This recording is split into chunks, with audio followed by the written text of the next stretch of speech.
इस कार्यक्रम के पुण्यार्चक हैं परम पूज्य मुनि श्री 108 पार्श्व सागर जी महाराज एवं ब्रह्मचारिणी बहन अष्ट प्रतिमाधारी श्राविका सुधा जी के लौकिक जीवन के परिवारी जन CA Sudhir Jain, Vinita Jain, CA Shubham Jain, Ritika Jain, firm Sudhir Kumar Jain and associates, SKJ advisory services private limited, office at Kolkata and Delhi.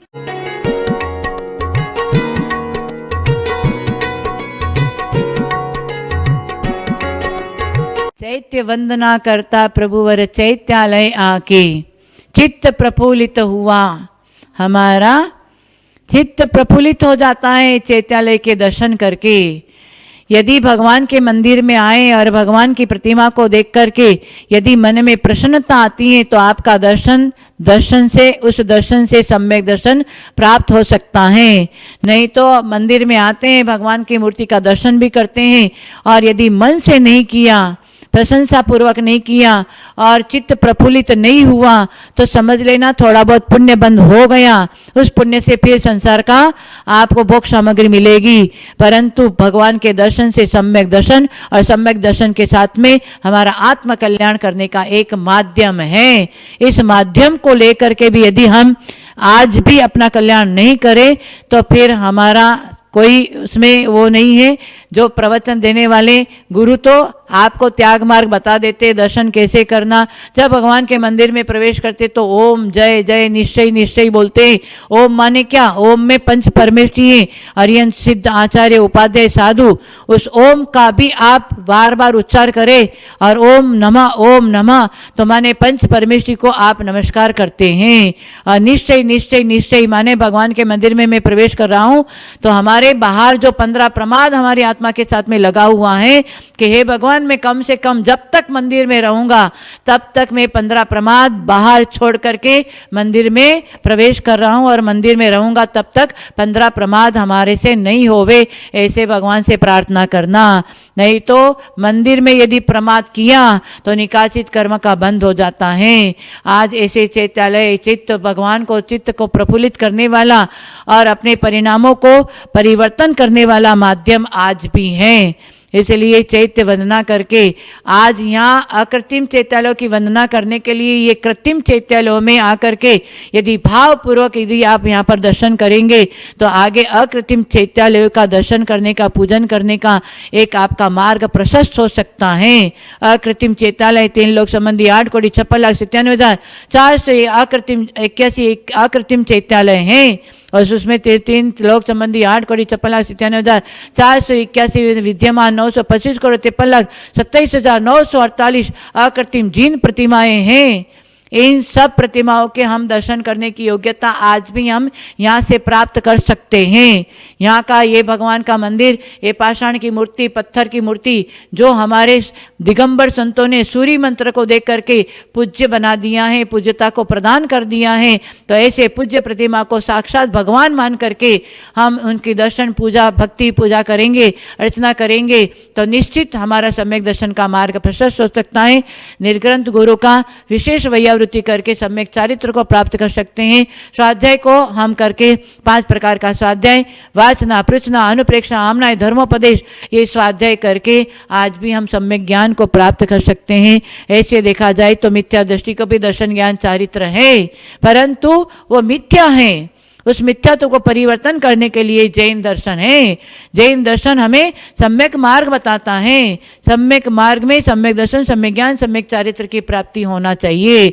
आज सम्यक मार्ग मिला है, सम्यक मार्ग में हम आगे अग्रसर होवे, नहीं तो वाट विचारे क्या करे, पंथी चले न सुधार, सीधा रास्ता छोड़कर चलत उजार उजार। वाट माने मार्ग तो सबको मिला है, जैन धर्म मिला माने मोक्ष मार्ग मिला। उस मोक्ष मार्ग में स्वयं को चलने का पुरुषार्थ करना पड़ेगा।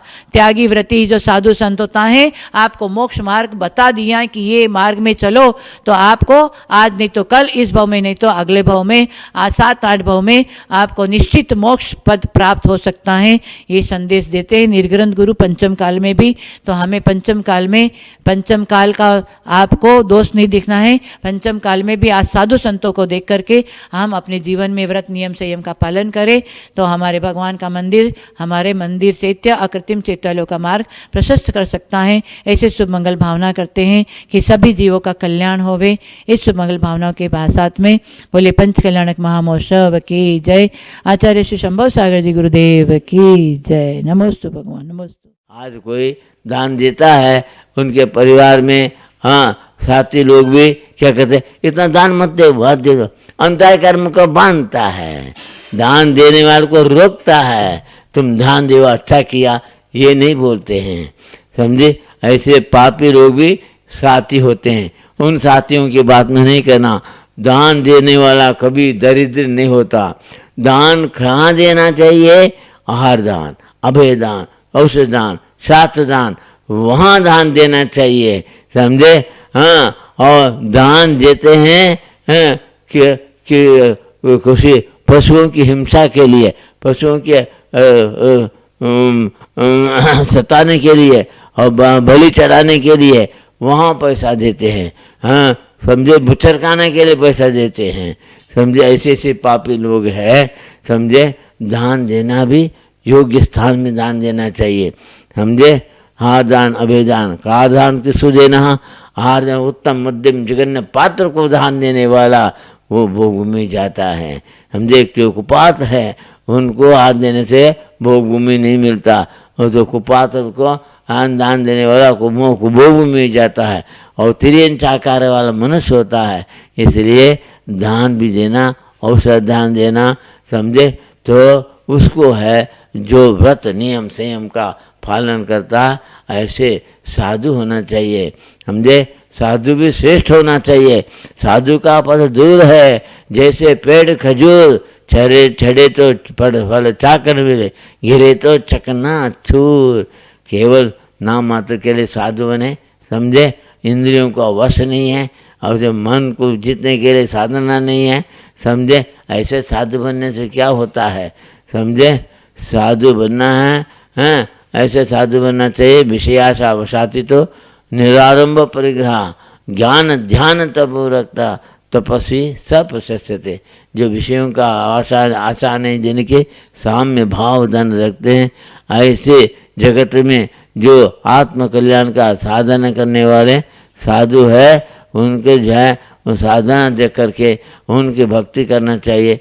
उनको आहार दान, औषध दान देना चाहिए।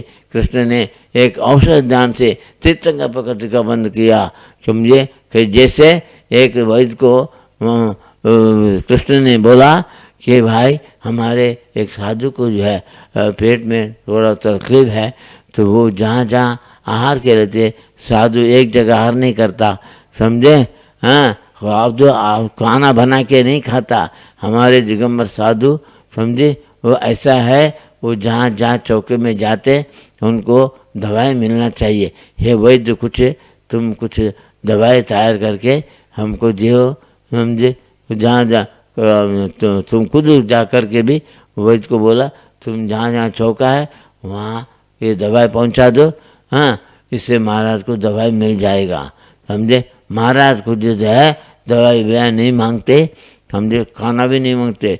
जहाँ नहीं मिला आहार करने वाला दिगंबर जैन साधु होते, इसलिए तुम ये काम करो, दवाई पहुंचा दो। तो वैद्य ने दवाई तैयार किया। वैद्य जो है तो जहाँ जहाँ चौका था वो चौका वाले बोल दिया, यहाँ महाराज हम तुम्हारे वहाँ आहार के लिए आते हैं, तो तुम पड़क जाते, तुम महाराज को आहार देते समय में मेरा ये दवाई महाराज को आहार में दे देना, ऐसा बोल दिया था वैद्य, समझे। तो महाराज जहाँ जहाँ चौके में आहार जाते थे वहाँ तो वो दवाई मिल जाता था। वो दवाई लेने से महाराज के पेट में कुछ तकलीफ था, वो तकलीफ कुछ दिन के बाद में समाप्त हो गया। महाराज को मालूम पड़ गया अभी महाराज का स्वास्थ्य ठीक है, ऐसा चौका वाले बता दिया। तब महाराज कृष्ण जा कर के महाराज का साधु का पैर दबाते हुए उनसे कृष्ण पूछता, महाराज अभी आपका स्वास्थ्य कैसा है? अरे पहले पाप कर्म उदय था, कुछ शरीर में तकलीफ था, पेट में दर्द था, तकलीफ था, अभी तो वो दर्द दूर हो गया, अभी स्वस्थ हो गया मैं, ऐसा महाराज बोल रहे थे।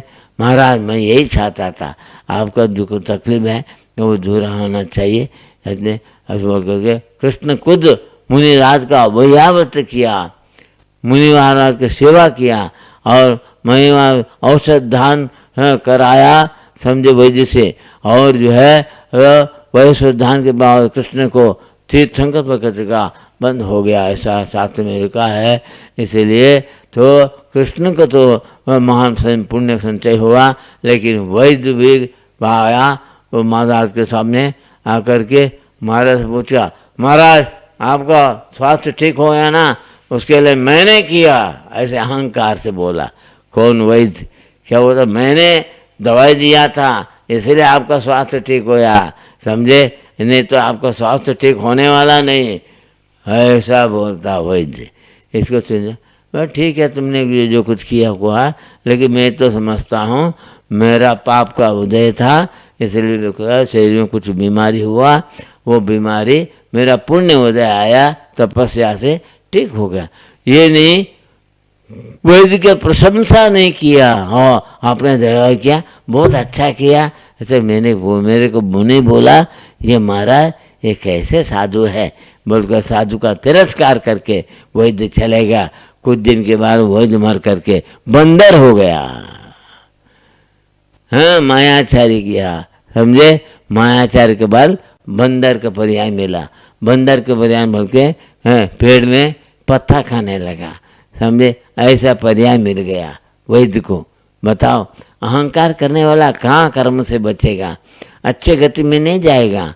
अहंकार करने वाले संसार के विषय भोगों में, संसार के सुख में मोह करने वाले अहंकारी ममकारी कभी सुखी नहीं होगा, समझे?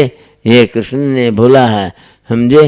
हाँ, विहा कामा यह सर्वान पुमां चरति निस्पृहा निर्ममो निरहंकारी स शांति मदि गच्छति। कृष्ण ने अर्जुन को बोला है, विहा कामा अंतरंगे आत्मा के भाव में किसी प्रकार के निष्क्रिय वासना नहीं हो, संपूर्ण कामनाओं को त्याग करके विहाय कामन यह सर्वम पुमां चरति मनस्पृहा, जो निष्प्रय होता, जो मानव निष्प्रय होता, कोई प्रकाश विषयों की आशा नहीं करता और कामिनी कांचन की चिंता नहीं करता, ऐसे जो है जो निष्प्रही ज्ञानी व्यक्ति को जो है, हाँ, ज्ञानी व्यक्ति का अहंकार भी छूर हो जाता, हाँ, और ममकार भी छूर हो जाता।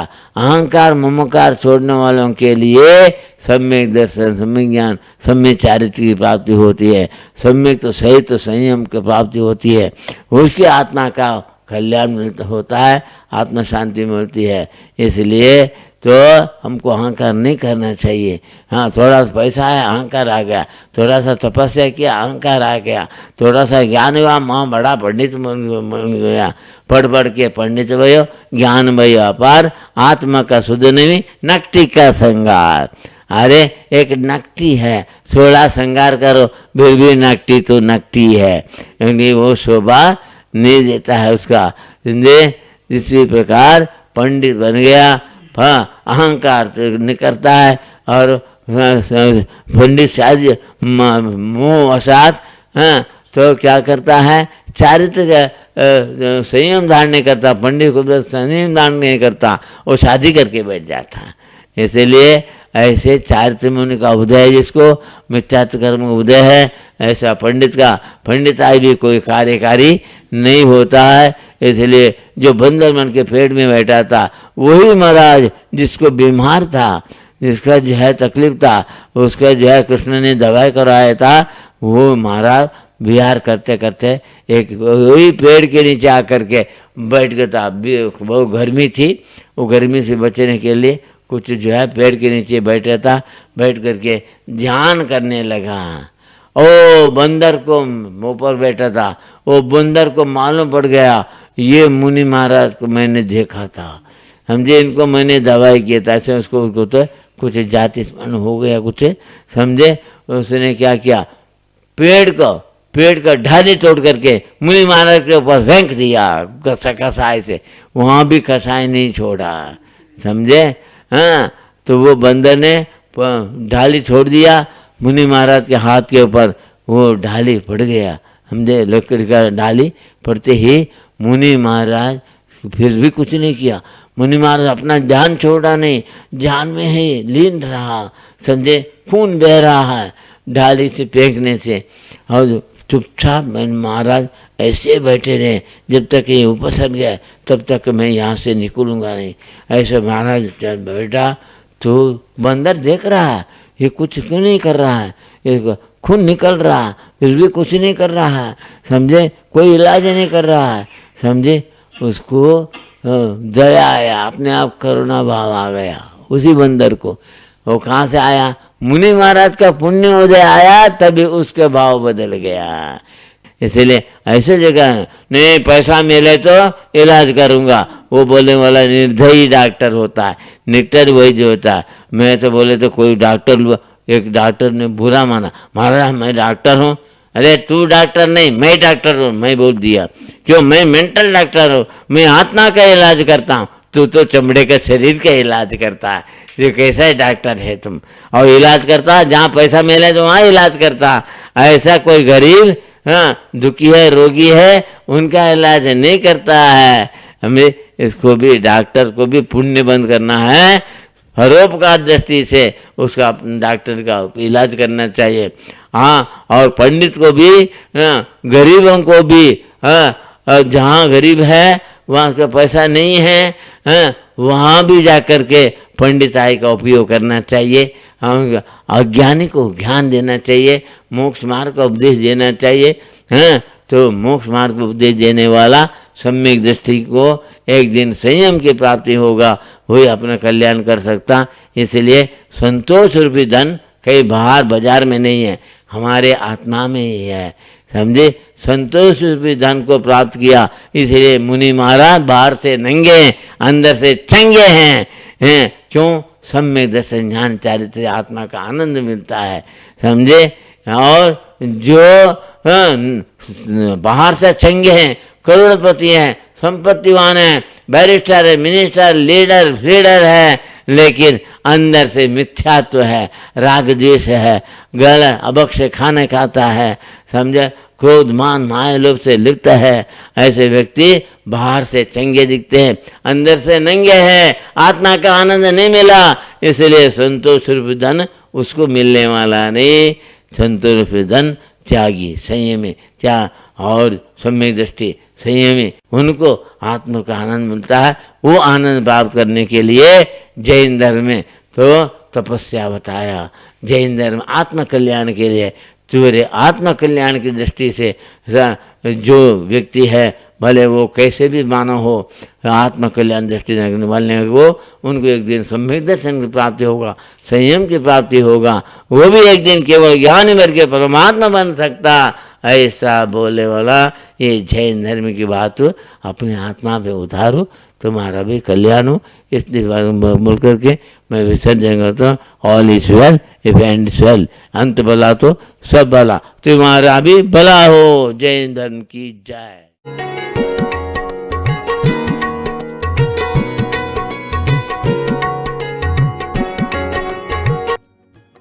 इस कार्यक्रम के पुण्यार्जक थे परम पूज्य मुनिश्री 108 पार्श्व सागर जी महाराज एवं ब्रह्मचारिणी बहन अष्ट प्रतिमाधारी श्राविका सुधा जी के लौकिक जीवन के परिवारी जन CA Sudhir Jain, Vinita Jain, CA Shubham Jain, Ritika Jain, firm Sudhir Kumar Jain and associates, SKJ advisory services private limited, office at Kolkata and Delhi.